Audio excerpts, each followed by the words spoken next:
कैसे होती है? तो हमने कहा कि सूरज तपता है, स्टीम होती है और स्टीम आकाश में उड़ती है, फिर बारिश होती है।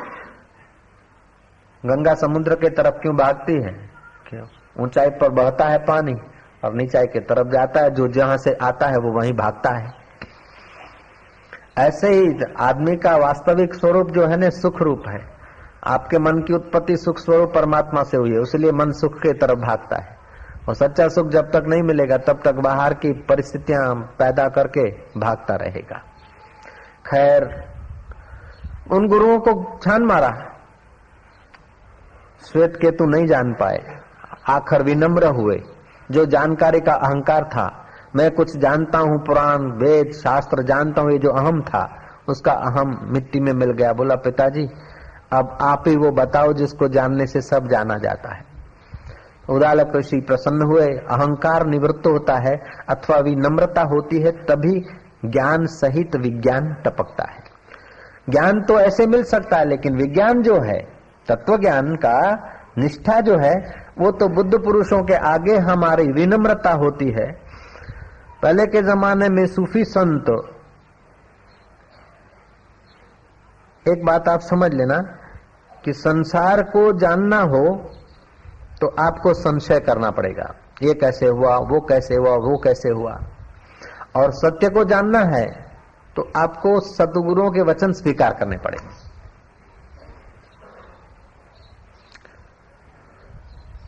संसार को जानना है तो संदेह चाहिए, और सत्य को जानना है तो स्वीकार चाहिए।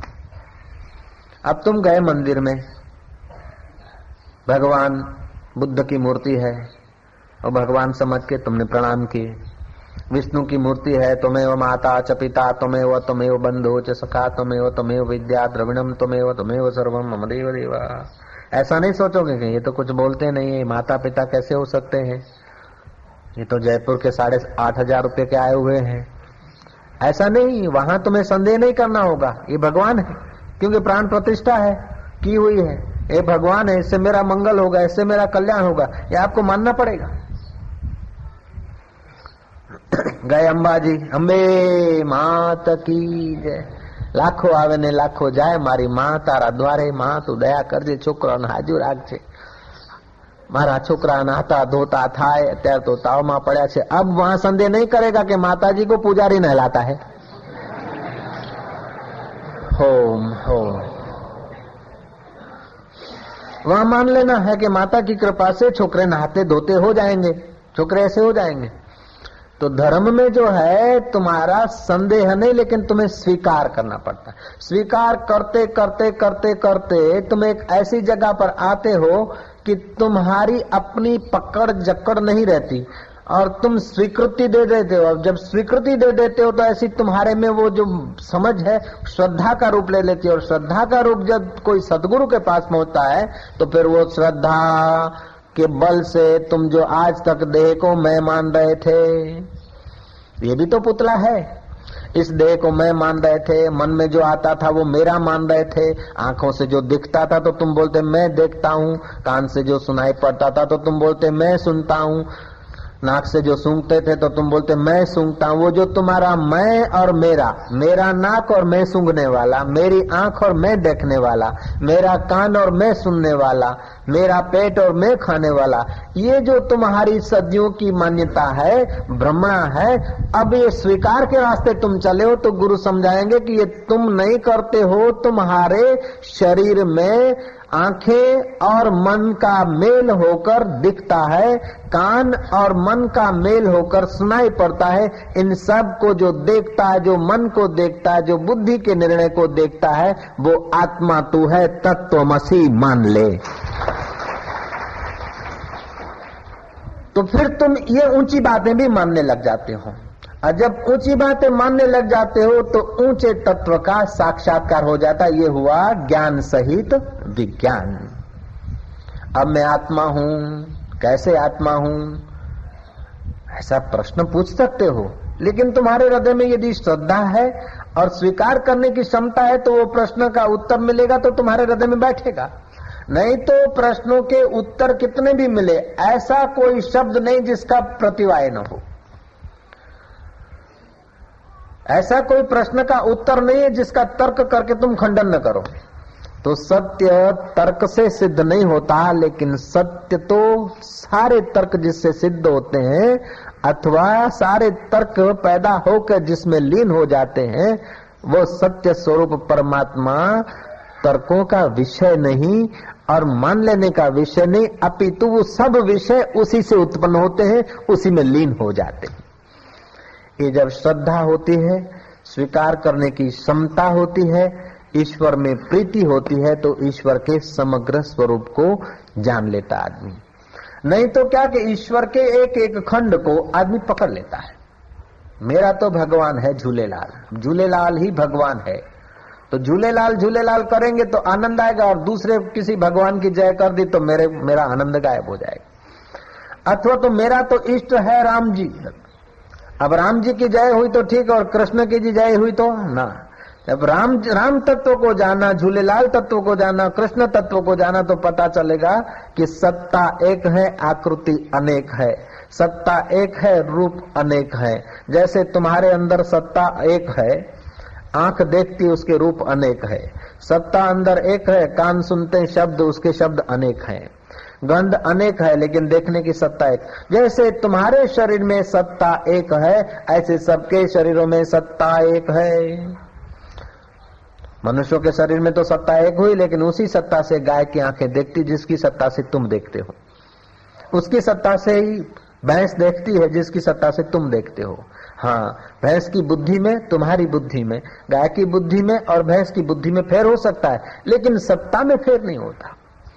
तो इस सत्ता का स्वरूप समझ में आ जाए, सामान्य ज्ञान, तो विशेष ज्ञान में विचित्रता होती है, सामान्य ज्ञान में विचित्रता नहीं होती। सामान्य ज्ञान सर्वत्र सम है, एक जैसा है, और वो सदा एक रस है। उस एक रस को योगी जानकर निर्द्वंद होता है, निशंक होता है, और फिर उसका जीवन बड़ा रहस्यमय जीवन होता है, अद्भुत जीवन होता है।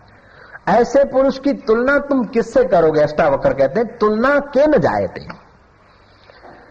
जिसने अपने आत्मा में विश्रांति पाली है, जिसने उस रहस्य को जान लिया है, ज्ञान और विज्ञान को समझ लिया है, उसकी फिर तुलना किससे करोगे? उसको तुम किससे मापोगे? वो एकमेव अद्वितीय तत्व का साक्षात्कार किया हुआ जो पुरुष है, जो योगी है, योगी कहो, भक्त कहो, ज्ञानी कहो, उस तत्व का साक्षात्कार करने के 3 रास्ते प्रचलित है। भक्ति के द्वारा, निष्काम कर्म के द्वारा, कर्म योग के द्वारा, अर्थात योग, भक्ति और ज्ञान। ज्ञान, भक्ति और योग। कोई भक्ति प्रधान होता है तो भक्ति करते करते, जैसे नरसिंह मेहता आत्मज्ञान को पहुंचे, तो फिर नरसिंह मेहता ने कहा कि आत्म तत्व चिन्यो नहीं, त्या लगी साधना सर्व जूठी। योग करते करते बुद्धि योग में स्थिर हो गई, उस परमात्मा महिमा का स्वाद आने लगा, बुद्धि में शांति, सुख, समर्थता आ गई। फिर जब व्यवहार में आए तो भेद चालू हो जाएगा। तो योग के द्वारा, योग करते करते भी तत्व ज्ञान पाना होता। तीसरा होता है सीधा रास्ता, सब में वही है, एक में सब, सब में एक, ऐसा विचार सुनते सुनते, उन विचारों को दृढ़ करते करते आत्मज्ञान के रास्ते चल पड़े और ज्ञान सहित विज्ञान हो गया, तो वो आदमी ज्ञान मार्ग से तत्व का, परमात्मा का साक्षात्कार किया। अब जब तक शरीर है, चाहे भक्त हो, चाहे योगी हो, चाहे ज्ञानी हो, शरीर है तो कभी हानि, लाभ, यश, अपयश, मान, अपमान, धन हानि, पुत्र हानि अथवा पुत्र प्राप्ति आदि सब हो सकता है, जैसे संसारी होता है। भक्त होगा तो बोलेगा भगवान जो कुछ करता है मेरे भले के लिए करता है, भगवान का स्मरण करके वो मौज में रहेगा। योगी होगा तो तुरंत ध्यान में चला जाएगा, और ज्ञानी होगा तो सब बोलेगा ये प्रकृति में हो रहा है, मैं सब का दृष्टा, साक्षी, असंग हूँ। असंग हूँ ये भी प्रारंभिक ज्ञानी है, यदि पूर्ण हो गया तो असंग हूँ कहने की जरूरत नहीं पड़ेगी, वो तुरंत अपना शंकर सहज स्वरूप संभारा, लागी समाधि अखंड अपारा।